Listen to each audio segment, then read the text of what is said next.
lai, lai jūs saprotat, ka es biju zaudējis jau 30. martā. Kas notika 30. martā? 30. martā mēs bijām aizbraukuši ierakstīt Cypher. Tāpēc es Bija gribēju prasīt, aizbraucis, let's go.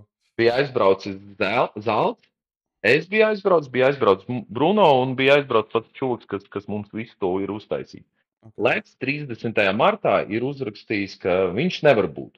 Es arī negribu tur stāstīt, kāpēc, ja un kā. Ja Leks nāks uz tavu stream, tad varbūt viņš tev pastāstīs pēc tam sīkāk. Kroči, finālā bija tā, ka mēs aizbraucam tikai ar Zalcu, ierakstīja Zalts, pēc tam ierakstīju es savu Cypher pārtu, un tad mēs aizbraucam prom, un studijā palika Bruno, kas ierakstīja savu daļu. Leks uz to brīdi nav atbraucis dēļ saviem tur. Es saku, viņš pat pastāstīs, kā bija, bet viņš neatbrauca. Kas notiek tālāk? Tajā pašā dienā, 30. martā, mums ir savs kanāls WhatsAppā tiem, kas piedalās batlā. Kā tikko cilvēks izlido no batla, viņu izsviež ārā no tā čata, bet mēs visi esam tur vienā čatā. Un tajā čatā Bruno iesviež manu pārtu ierakstīto un Zalca pārtu. Leksa pārta nav, jo Leks nebija ierakstīts. Tad es vienkārši atceros, ka Odiņš teica mega krūti, ka Cyphers izgāja vakar. Viņš batlā teica, Cyphers izgāja vakar, bet Leks jau tagad malc.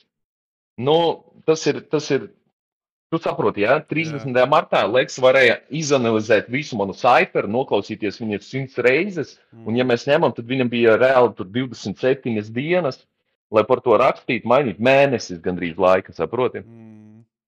Un, kroči, 30. martā mēs ierakstam to visu, un kas notiek tālāk, tad mēs braucam, kad es biju prasījis, Leks, vai tu ierakstīji, vai tu brauksi, tad viņš rakstīja, ka, ķipa, nākošais nedēļa es braukšu, blā, blā, blā, viss.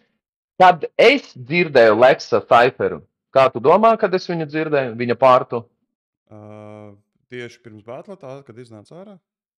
Nē, kad mēs video filmējām. Tas bija, ja es nemaldos, tas bija 24. aprīlī. Okay. Mēs filmējām Cypheru, un tad pirmo reizi es biju dzirdējis Leksa pārtu. Nu, skaties, ja mēs tagad... Jā, es tagad negribu runāt par... Es ļoti